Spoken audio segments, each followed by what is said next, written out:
नमस्कार मित्रांनो, माझ्या शेळके वकील चॅनलमध्ये तुमचं सहर्ष स्वागत आहे.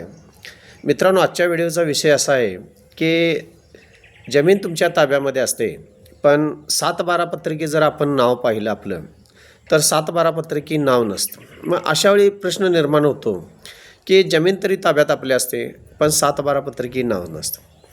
अशावेळी नेमकं काय करायचं आणि कोणत्या प्रकारे कायदेशीर प्रक्रियेला सामोरं जायचं आणि सदरची जमीन जसं आपल्या ताब्यात आहे तसं आपला 7/12 पण आपल्या नावावरती झाला पाहिजे.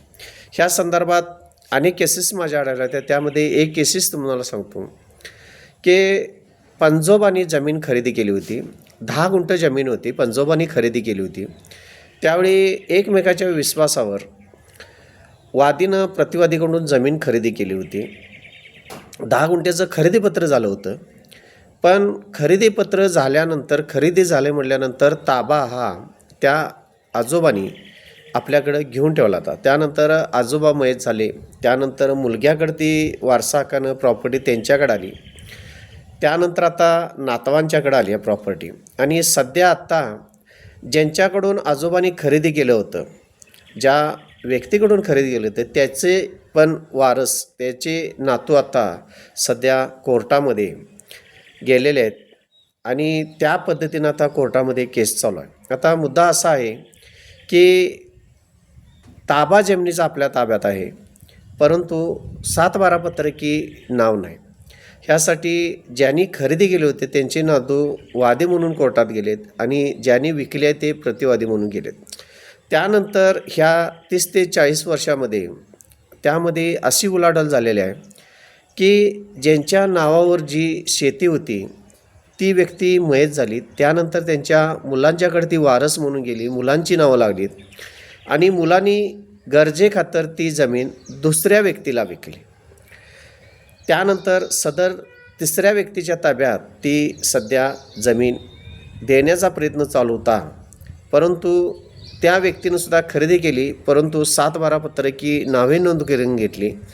पण सध्या ती जमीन ज्यानं विकली त्याच्या ताब्यात होती, ती दांडगाव्यानं काढून घेण्याचा प्रयत्न केला, बळाचा वापर केला.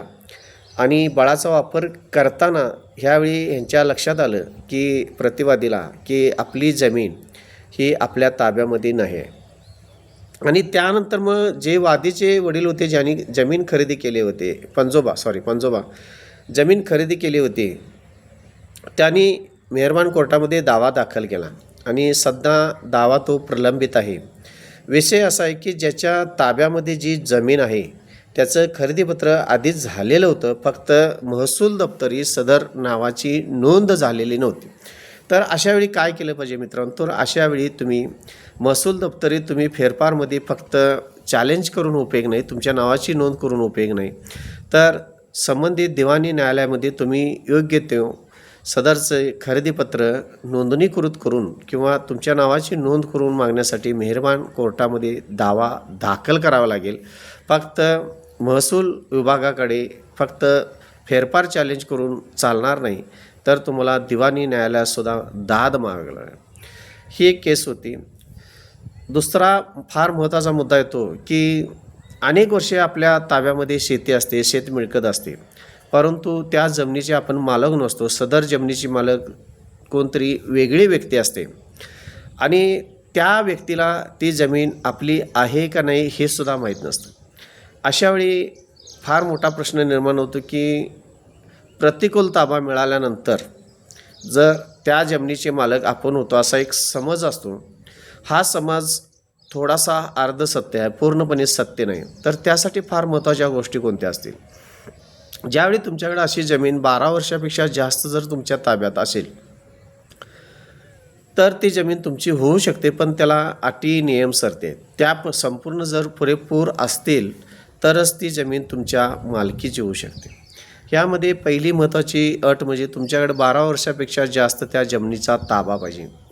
दुसरी महत्त्वाची गोष्ट म्हणजे ह्या 12 वर्षामध्ये ज्या व्यक्तीची जमीन तुमच्या ताब्यात आहे त्या व्यक्तीला माहिती पाहिजे, त्याचबरोबर ती तुम्हाला पण माहिती त्याचा मालक कोण आहे.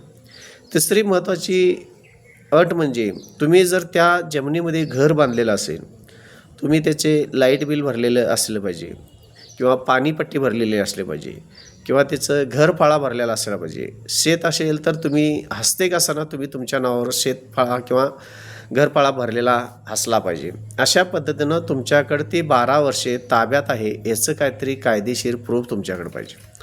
त्याचबरोबर गेले 12 वर्षे ज्याची नावावरती शेतजमीन आहे किंवा घर जमीन आहे त्यानं कोणतीही कंप्लेंट केलेली नसलं पाहिजे. 12 वर्षामध्ये कधीही हरकत अडथळा तुम्हाला केलेली नसली पाहिजे.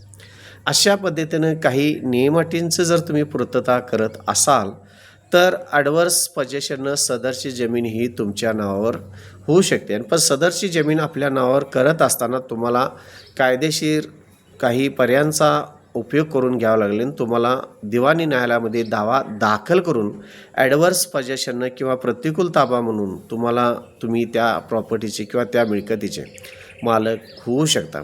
अशा पद्धतीनं जर तुम्ही तुमच्याकडं एखाद्या जमिनीचा ताबा असेल आणि जर 7/12 तुमच्या नावावर नसेल तर पहिली फार महत्त्वाची गोष्ट म्हणजे तुम्ही खरेदी आधी करून ठेवलेलं असतं. अनेक वर्षे गेलेलं असतात पण आपल्याला माहीत नसतं की आपल्या आजोबांनी पणजोबांनी जमिनीची खरेदी केलेली आहे आणि जमीन आपल्या नावावर आहे पण 7/12 आपल्या नावावरती राहून गेलेला आहे. कारण पूर्वीच्या काळी वडील असतील आजोबा असतील किंवा पणजोबा असतील त्यांचा एकमेकावर विश्वास असायचा आणि महसूल दप्तरी काही व्यक्तींना आजोबा पणजोबांना माहिती नसायचं की सदरची नोंद करून घ्यावी लागत असते आणि एकदा खरेदी झालं की ते आपल्या नावा झालं असं एक फार मोठा गैरसमज त्यावेळी असायचा आणि माणसाला शब्दाला वचन होतं त्यावेळी आणि वचना बनवून जमीन दिली घेतली हे असं असायचं.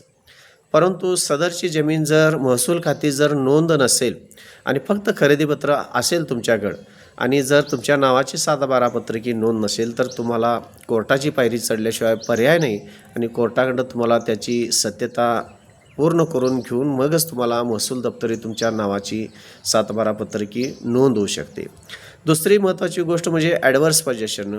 त्याबाबतसुद्धा तुम्हाला मेहरबान कोर्टामध्ये दावा दाखल करावाच लागेल आणि त्यानंतर तुम्हाला ते सिद्ध करून द्यावं की सदरचं 12 वर्षे आपल्या जमीन ताब्यात आहे आणि त्यानंतर कोर्टाची ऑर्डर घेऊन तुम्हाला महसूल दप्तरी सदरचा आदेश देऊन महसूल दप्तरी तुम्हाला तुमच्या नावाची फेरफारनुसार नोंद करावी लागेल. अशा पद्धतीनं जर तुमच्या नावावर 7/12 नसेल आणि तुमच्या ताब्यात जमीन असेल तर अशा पद्धतीनं तुम्हाला कायदेशीर प्रक्रियेला सामोरं जावं लागेल. धन्यवाद.